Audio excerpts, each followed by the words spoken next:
Hi, Andy Evans here. This is part 11 of making a guitar in your garage. On the last podcast, I'd put a fill strip in here, just glued a fill strip in here. I've cleaned that up now. I planed it away with a small hand plane. Just cleaned up the fill strip. Trying not to touch these edges because you don't want to take anything off the edges. And what I've done again, I've sanded it because I don't have a planer or thicknesser. I'm doing a lot of the joints by hand. So I've sanded it. If you imagine like a U shape like this, a semicircle. It's exaggerated, but like this. The fingerboard is like this all the way along. And when I put I've mentioned this in an earlier podcast, to get a really nice join on your edges, it's better if you glue pieces of wood together like this, and when you crush it, and the edges are really good. So I've made a tiny scoop here, so that's ready for a fingerboard. I haven't got any fingerboards at the moment. I have some teak here. Not many people use teak as a fingerboard. I've got some lying around teak. It's nearly as hard as maple. By the time you've got a finish on it, a two-part lacquer on it, it's as hard as maple, you know, it's good enough. So if I can't get an ebony fingerboard in the next week or two, I'm going to, the next few days actually, next couple of days, I'm going to just cut this teak up and make a teak fingerboard. I'll need to put a finish on it, as teak, if you leave it with no finish on it, goes grey and the grain opens up. So I'll lacquer it just like a maple fingerboard basically. I can also colour it maybe.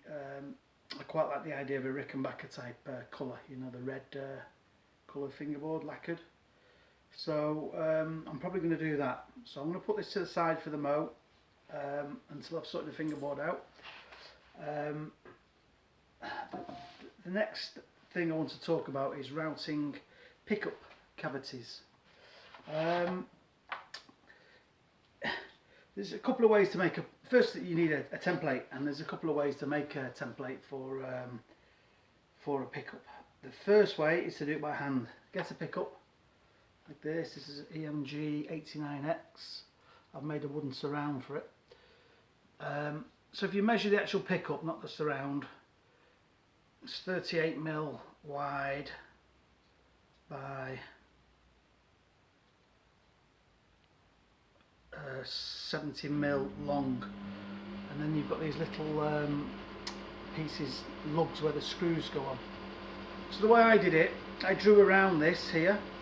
Put this down. I drew around just the pickup on a piece of wood, and then I opened that up by 4mm. Or I drew another line 4mm all the way around, which is the difference between my router cutter and my guide. So I drew around the pickup, then I drew around again 4mm bigger, cut it out with a jigsaw, filed it, did it by hand. That's probably the hardest way to do it. I've ended up with that, and that's okay. That will cut, once I put the router in there with the guide and route, it will do the correct size for a pickup.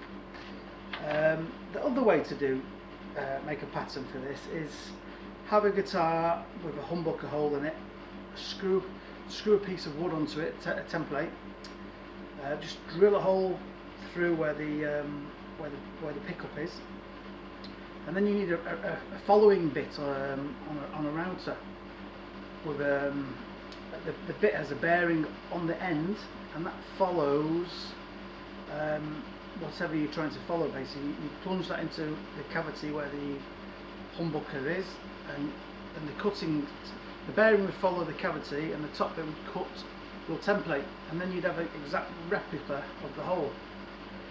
And then one way or the other, you'd have to open that up if you were going to use this type of system. You'd have to open it up by whatever difference you have here, to your router to your guide. So that's another way of doing it.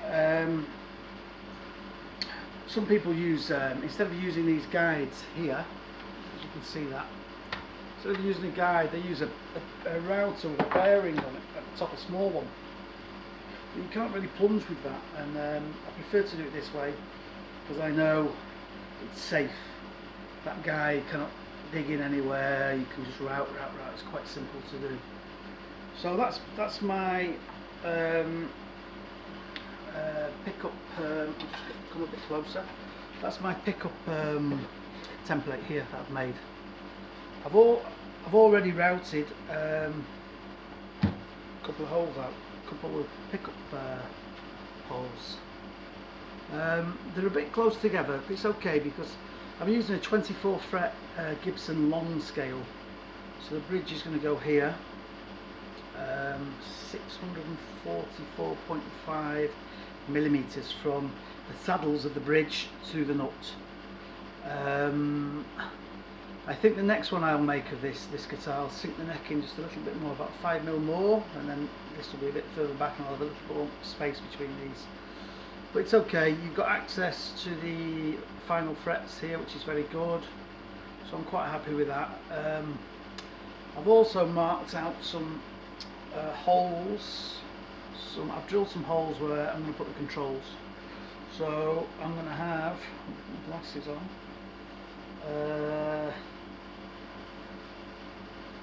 So this is going to be your forward volume. You can see that forward volume. This is the back volume, forward tone, back tone here, and then pickup selector. I'm going to use split coil EMG 89X pickups, and they have the ability to split the coil, so you get a Stratocaster sound, and you can also have the Gibson humbucker type sound. You split it by pulling the volume pot here, and if you pull it, it goes into a single coil. So I'm going to go for those. So that's the pickup holes routed. I've roughly marked out where the volume pots are going to go on the tone pots. So the next stage would be to start drilling holes with a Forstner bit into the back here and routing out this. What I'm going to do with this guitar, I'm going to carve the back. Because it's a rough sawn piece of wood, if I try and sand this flat now and then I do a full gloss finish, it won't be properly flat. Really, it needs to go through a planer. And if it's not properly flat, when I spray it, especially if I'm going for a full gloss finish, you'll see the undulations, is it the word? You'll see the, you know, it's not flat and everything. So I'm going to carve the back exactly the same as the front. So before I can do these this cavity for the controls, I need to carve the back. So that's the next thing that I'm going to do. I don't know if you remember on my earlier podcast I did one about how to carve the front.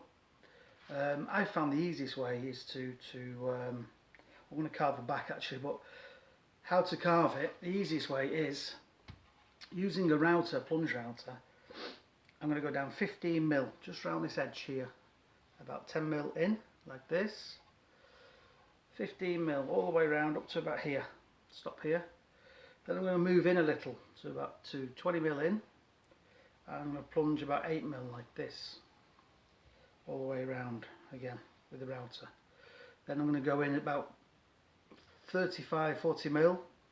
I'm going to plunge with the router 5mm, do a smaller little shape like this, and then another one a bit closer in, 3mm. That way it'll speed up the carving, you know.